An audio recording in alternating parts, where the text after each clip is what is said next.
Welcome to another exciting episode of Eva Talk by 10 Times. I'm your host, Radhika Bisan, and today we have a fascinating topic on the agenda: designing and executing successful conferences. With a demonstrated history of excelling in various genres of events, Ananya is here with us to talk about the same. Ananya is a skilled event producer known for her meticulous attention to detail and innovative approach to conference design and execution. Ananya, welcome to Eva Talk. We are thrilled to have you here. Thank you, Radhika. Thank you so much for having me. It's a pleasure. It's great that we are connecting on something very new for us, and that's innovation and designing, because this is something we haven't discussed on our podcast since we started. So this is going to be something really exciting. So let's just dive right in. So, Absolutely. Ananya, with starting with the chat, what are some of the key strategies you employ to ensure the content and format of your conferences resonate effectively with the exclusive audience? Right. To begin with, I'll give a brief of what we do as a company and then probably get onto the bit of content and the format of it. We are GBB and we host exclusive B2B summits with closed door attendance, which means we have only by invitation attendees at the event who are mostly decision makers, all high profile clients. And currently, we are focused on Saudi as a market. We have been catering to it for the last 2 years and UAE, of course. And we have mostly directorial level and above people attending our events. We are right now into technology, and which is one of our brands, Emerging Tech Summit, as well as real estate. We have two brands under it: Real Estate Development Summit and Hospitality Innovation Summit. So our crux of the event, the format that we present to the market as a company, is the face-to-face meetings, which brings together these decision makers and the suppliers and solution providers from the respective industries to Okay. meet in a plush environment where their business needs and their offerings have been pre-matched. So we Okay. have these meetings at the event for them to discuss business, dive right into the actual talk, right? So this is what our main theme of the event is, and around this we build an agenda which is engaging, which has a lot to offer in terms of information, in terms of points of view, ideas and such, with our eminent audiences. So with the format being for face-to-face meetings, we do have the talk sessions as well, Okay. wherein we made a mix and match networking sessions, and we come up with sessions that is a little offbeat. Then we also have conventional panel discussions and presentations. So it's a mix that we customize for every single event that we take up. So though in the last 2 3 years we've been heavily focused on Saudi market, and it's more or less the same kind of market that we are catering to, but every time, every event, we try to bring in something new so that our clients are more engaged, and they find something which is not something available with the other events or with our own events in the past, right? So we mix and match a lot of it, and then we also have the content bit of it which needs to be updated. The key point here from where we start is the research, so to be updated with the market, to for the with the primary research and the secondary research, to have the data with you, to have the information with you, is uh, the starting point, and it's the foundation of any event, I believe, where you are presenting things that are required for that market at that very point in time, and not you're not just going into the repeat loop of discussing just the futures and trends, which unfortunately is pretty relevant in the market Yeah. at this point in time, especially with the event industries that we are talking about.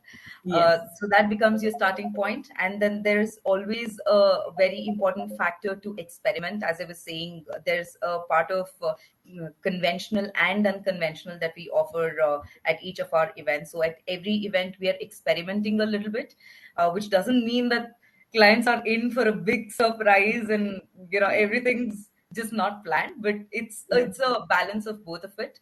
And with respect to those surprise elements and those newer additions that we have as per the agenda, the main thing is also to focus heavily on networking, because if Mhm. you look at any event survey across the world, the primary reason for anyone to attend an event becomes networking, to have Mhm. innovative approaches to networking and how you can get the conversation started, because not everyone's comfortable to jump into conversations and start talking business.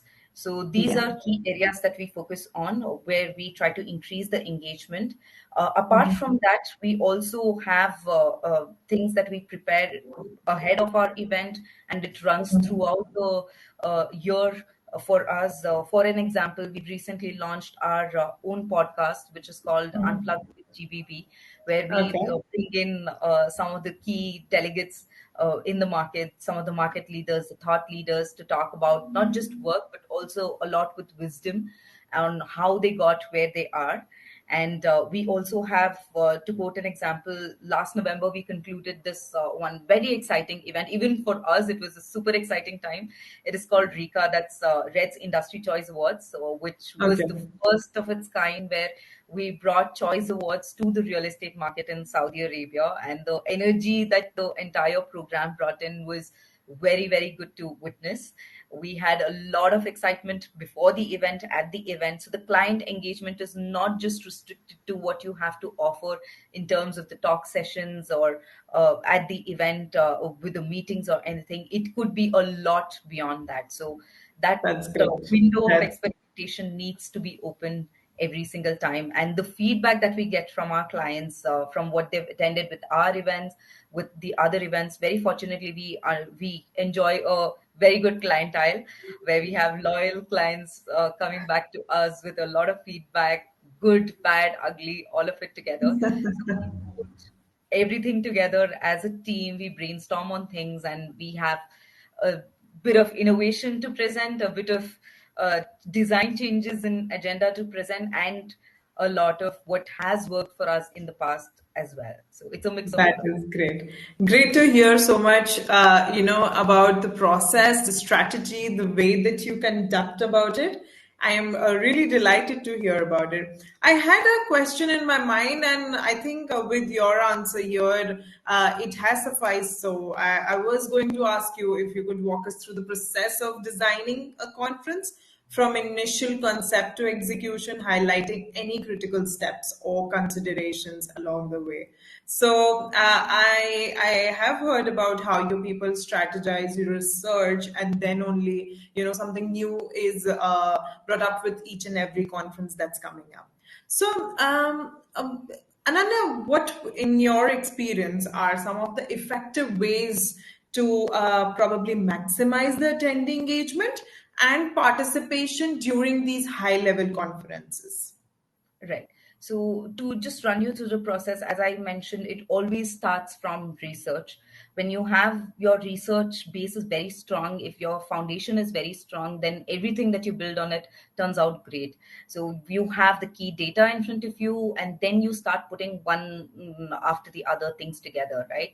You have marketing bit, where they start promoting, not just promoting your event, but to convey the right message as to what Yeah, the client expectations should be. Because yeah, more often than not is the fact that what we come across, people market certain things, like yeah, blow it out of proportions, and then the attendees come with completely different expectations. What yeah, you offer is very different. So I feel in one of the key things to keep in mind is the transparency of that communication, which wherein the marketing comes in, where they transparently communicate exactly what to expect out of the event, and then people find the entire experience more enjoyable. And then yeah. you have your operational considerations with respect to the policy framework, event licenses, and how to set up the whole thing together, like whether it is the AV or getting an MC is often a very, very underrated factor when it comes to events, right?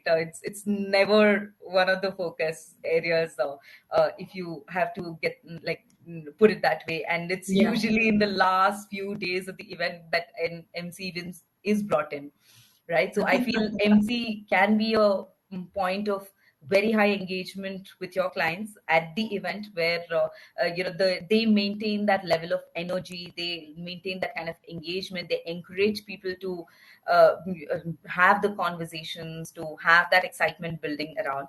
So MC is a very important factor, I feel.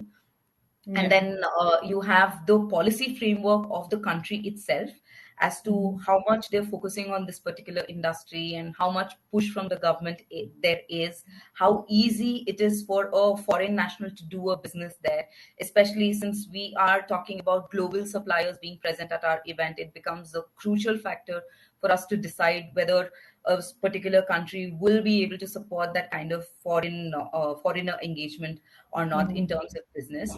And then design, again a Mhm. very underrated factor.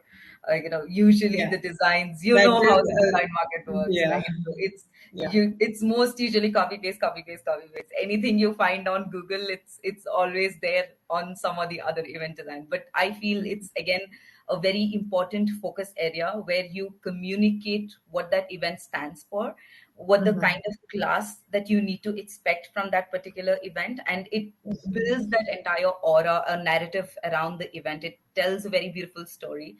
So I think design is a very, very key element. And we as a company at GBB, we spend weeks on deciding on that one particular design that Which we is great. We actually can, just that's do. great to hear about In it. fact, you should go check out our few of our websites. The design element for me, it's brilliantly put across, the way everything's shown, everything's brought together, the elements of it, and the colors speak volumes. The kind of portrayal of the Mhm. fonts you use, or maybe the way your logo is presented, the Yeah. positioning of it, your website, all of that counts in forming that narrative. And then comes in your agenda, your delegates, your suppliers, your sponsors, partners, again, whether it is media partners or association partners, to have them talk about you and your brands out there adds a lot of value for you as an event company, a lot of credibility.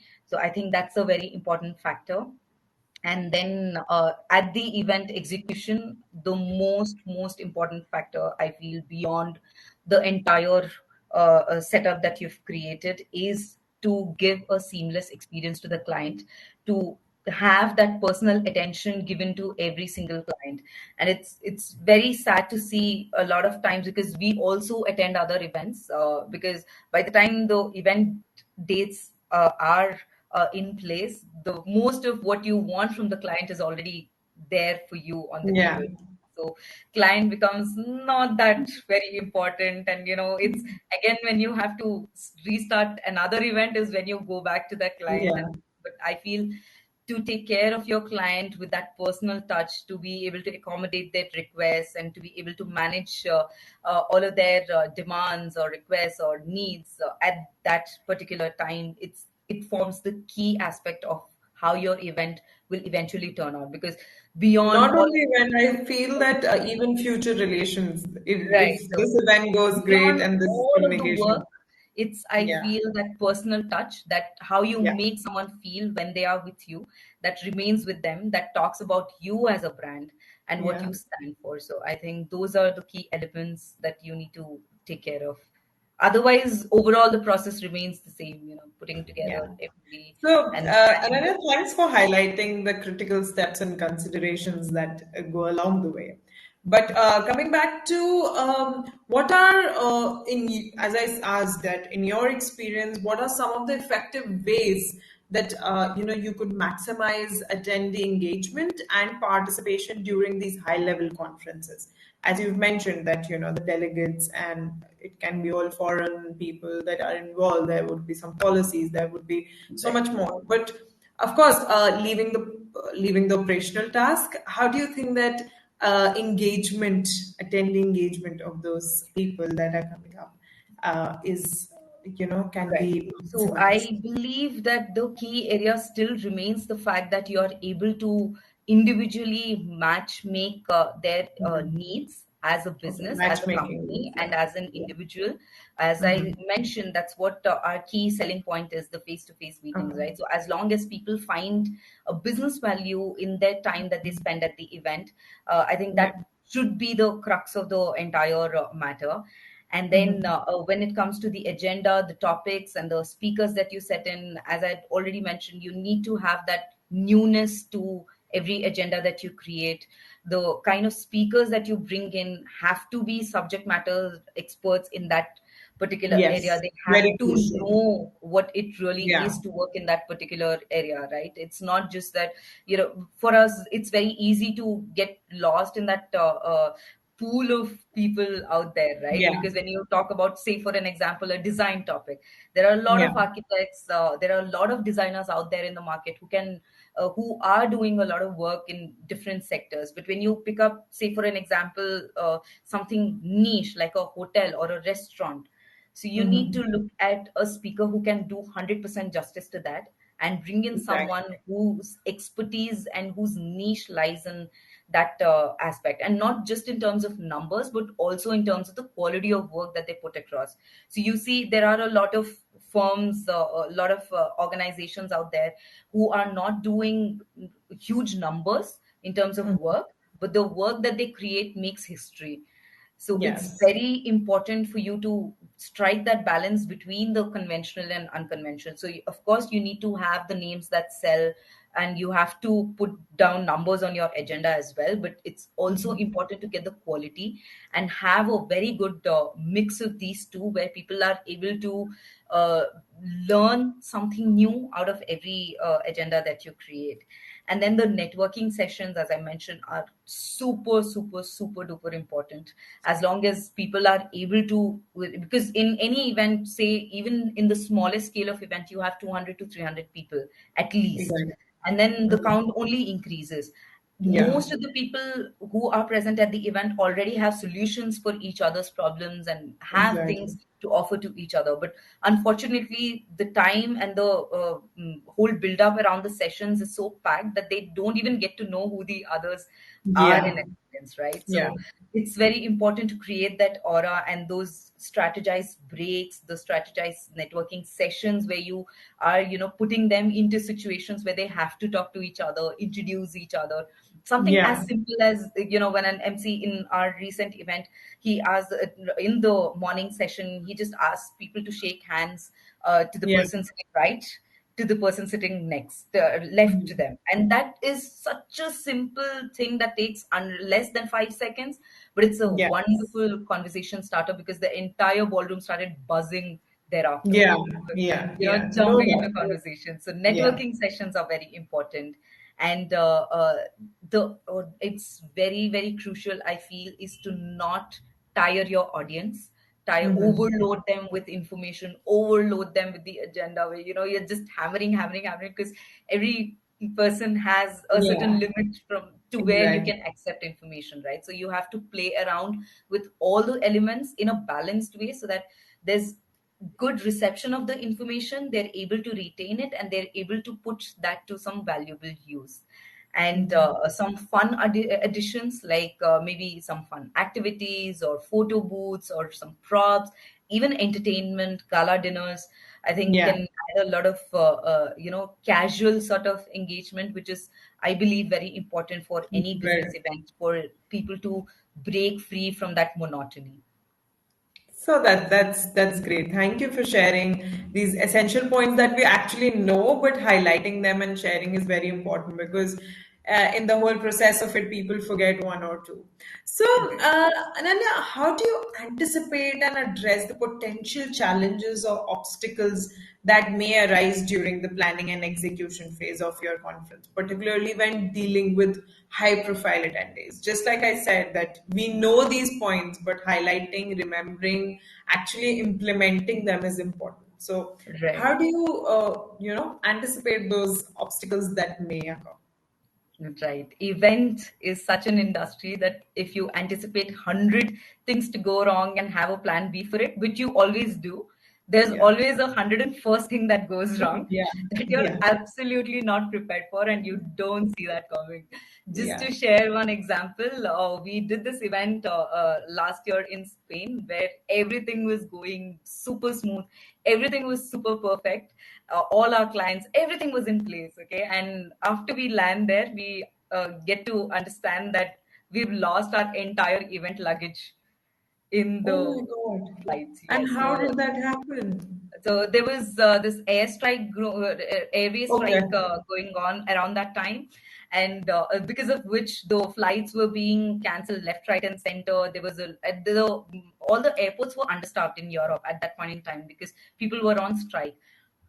And then because there was so much of staff missing, the baggages were not being taken care of, and there were Okay. over 5 lakh missing baggages in that one Oh week. my So we knew we God. are not going to find it anytime soon. So things are always bound to go wrong beyond Your what you can expectation. imagine, right? So you can Exactly. imagine we were just one night away from the event and we've lost all our event luggage, including the badges which we were supposed to give to our clients, our agenda, our print material, everything's just gone. The client logos, all of it. Then yeah, This you is just handle massive. This how is things come. massive. It's very important to be present Hmm. 100% mentally and physically in that place, in that situation, for you to be able to think alternates. It's very Yeah. important for you to segregate what is in your control and what is not in your control. Focus Yeah. on what is still in your control and try to fix it. Like we still had time to print. We were there Yeah. one day, one night ahead, so we had the time to print.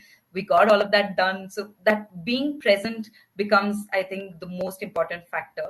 And then especially when you talk about high profile clients, you'll be very surprised to know that our perception about high profile clients is quite different, because most of the people who are really high profile and who've gotten there have taken a lot of heat in life and been there. They've Yeah. faced a lot many more challenges and obstacles in their lives, and they understand. So they Yeah. are very, very empathetic. They're very, very nice people. They understand. But what really becomes important in that process is for you to build that kind of rapport where they are able to put themselves in your shoes and think from your angle as well, for which rapport becomes the key.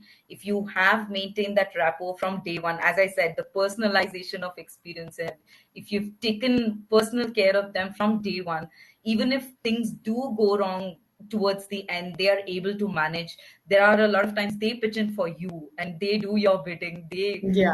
try to fix your issues. It's happened to us. Like one of the Italy events that we were hosting, one of our wonderful clients stepped in last minute because about 20 odd clients of ours were not able to get their visas on time from the embassy. And then this wonderful client of ours, he stepped in and he spoke to the embassy. He got the visas done in like 2 days time. Oh, So that's so most of nice. the times the clients are very, very helpful. But yes, it is important to build that kind of rapport for them to Rapport. be able to go out of their way to help you out. So that's important. And as I said, to be present, to be Yeah. 100% present as to what you can fix and what you cannot fix. The effort needs to be genuine. There Hmm. are even times when you put your 100% and still things do not go your way, which is okay, which Yeah. is Yeah. life Yeah. as it Of is. course. But Yeah. the effort to fix things has to be genuine at all And times. as you said, that mentally and physically being present with all your mind to think is very important, Right, because in a situation where you've lost literally the most essential parts that would be needed on the event, and then thinking of alternate, working on it, because of course you're landing somewhere and then just going to get things printed and so much more. It takes labor. So right. that's really good example that you share, that how we should be, thinking ahead and planning things so that, if we fall into situations, we can make our way out.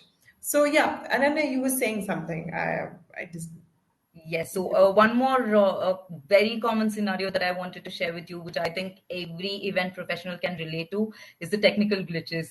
So no matter yeah, how much you prepare, how that much is money something you there. spend, I truly even if you agree. get the best boys to work on it, there's always Yeah, technical glitches happening, which no doubt. is again something that, especially when you're dealing with high profile clients, a lot of government representatives, ministers at your event, this can be very embarrassing, very, very No embarrassing. doubt.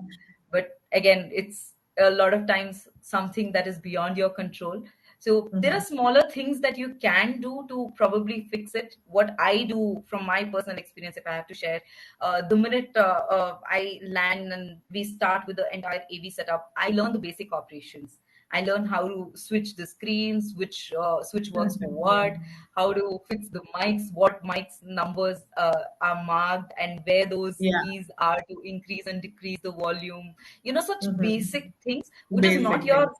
part of your job, which you don't have to do, but just doing that makes you a little more secure in No doubt. actually the And execution maybe bit of a it. last minute help on the Right. stage, like it doesn't So become last such a minute big something goes embarrassment. wrong, you're able, the basic switches, how to increase the volume, how to switch the mic camera off, the mic off, the screens off, things like those very little efforts from our end, which is a progressive thing. So this event, I've worked on a certain few things, few things go wrong, I learn and I grow. So I think it's a process of evolution. Another very simple example, if I had to quote from my most recent experience, our Hospitality Innovation Summit, which concluded just 2 weeks ago, our MC asked us to get walkie talkies for AV.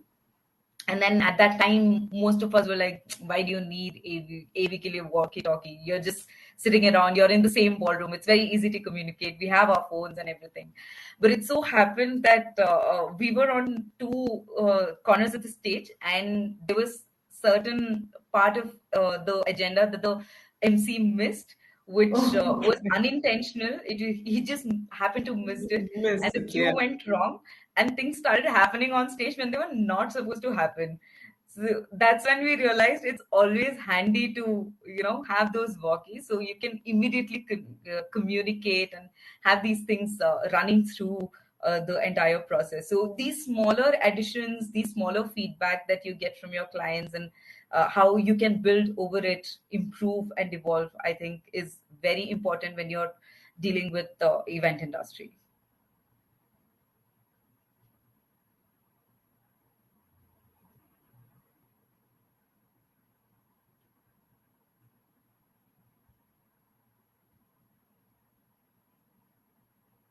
Radhika, are you there?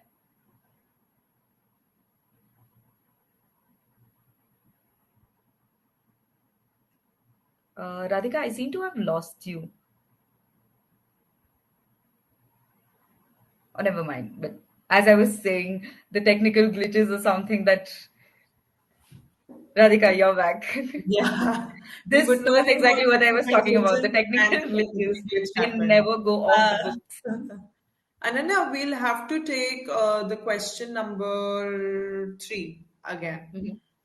Or we may just, start from question number four, whatever way you would like it.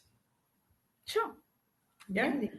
we'll Yeah. start from question number four. I'll break it. I'm lost in the numbers. So if you can just let me know what the Yeah, question the is. question would be the one, how do you and no, how do you leverage the tech and digital platforms to enhance the conference experience? Oh, yes. Okay. So, in terms of So, the all right, digital, I'll just start. I'll just start again. Okay, give sure. me a second. Yeah.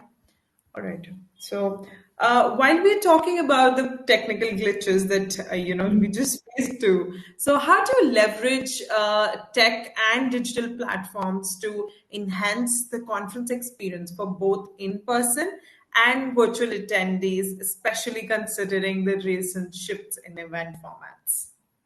Right. So post-corona, everyone knows there's hybrid model, there's virtual events and everything. But we as a company have always stuck to the belief in the in-person events. We Yeah. think the highest business potential is realized when you are meeting someone in person, and the kind Mm-hmm. of effect that has over the kind of business that you end up doing with that person is way, way more effective than virtual sessions, which is why we've stuck to just doing the in-person events. Mm-hmm. Considering that the technology platform that we actually provide at the event is quite limited, because Mm-hmm. it's mostly about networking sessions and face-to-face meetings and the on-stage programs and things. But other than that, if I have to quote a few examples on how we digitalize our platforms, or how we bring in some form of high tech Mm-hmm. elements to the event, is one of the key things is the pre magic. Now we are working with this one platform where the pictures of the event are Mhm. automatically identified by the AI enabled technology, where That the is great. pictures are picked up based on your face Mhm. recognition and are delivered to your WhatsApp number. So That is great. That is yes, great. in a 2 day event, you have anywhere between 10 to 15,000 pictures, right? No doubt. No Right. doubt. So this app, all you need to do is register yourself with your WhatsApp number and click a selfie, and every single picture that has your face will be sent to your WhatsApp directly. So that's That one is of the fantastic. wonderful additions Fantastic that thing. we've had. It's made everyone's life so much easier because you're Yeah, getting the no pictures doubt. real time, Yeah, and the social media engagement with that increases drastically because people are no able doubt. to post the pictures right then and there. So Yeah, no that's a doubt. wonderful addition.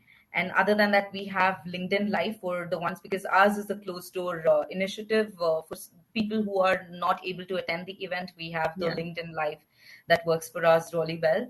And very importantly, we are also very soon going to be launching our own platform, our own app called the GBB Events app, which will have all of our event details, including the agenda, the list of people attending, all the other collaterals of the event that are yeah, necessary, and the badges, for an example. Everything will yeah. be preloaded on this particular app, which the clients will be able to access at any given point in time. So these That is are great. certain That's quite few convenient thing, you know. technological applications that we're trying to Yeah. build in. But yes, mostly our focus continues to remain on in-person Yeah, and I think AI and you would say the VR features also help in engagement.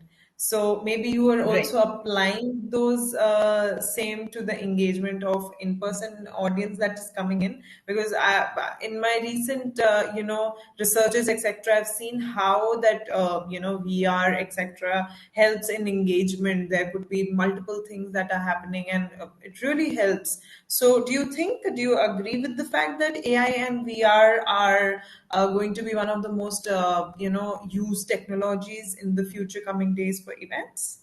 Yes, certainly. So it totally depends on what areas you're going to be applying these technologies. But yes, because it is tomorrow's the Yeah, futuristic angle to the entire events industry. I think the engagement level with AI and VR will certainly be a lot higher in coming yeah, future. But having said that, I continue to believe that in-person events will still be irreplaceable, and you will still, and as long as you're doing in-person events, there's also a fact that you cannot plug in too much of technology, because when you yeah, plug in too much technology, the in-person flavor is gone, and people are more engaged with technology while their purpose of being there is to meet people around them. So I think there needs to again be a balance on how and where you use these tech products, and how it is going to enhance that experience of in-person networking. it was great. It was great talking to you, Ananya, knowing so many new things today from you, from exactly how you guys plan, how, the different designing, etc., factors that we implemented, that could be implemented, the critical steps, that are to be considered, the obstacles that actually we can't think about but do occur. So we'll remember your saying 101 things that you think about, and there will be 102 obstacle that comes in the way. So thank you for joining us today and sharing your expertise. It's been pleasure having you on Eva Talk today. And thank you Thank you so so much much, for sharing Radhika. all of it. As I started with, that we are thrilled to have you here. And yes, it was a thrilling conversation. Thank you for sharing Thank so you, much. Radhika. It was my honor. Thank you so much for having me. Thank you. All right, guys, we'll close here, and we'll be back with a new episode again. And hoping that we'll have another exciting member to join us and talk about something new and some new agenda on our topic. Thank you. Thank you, everyone.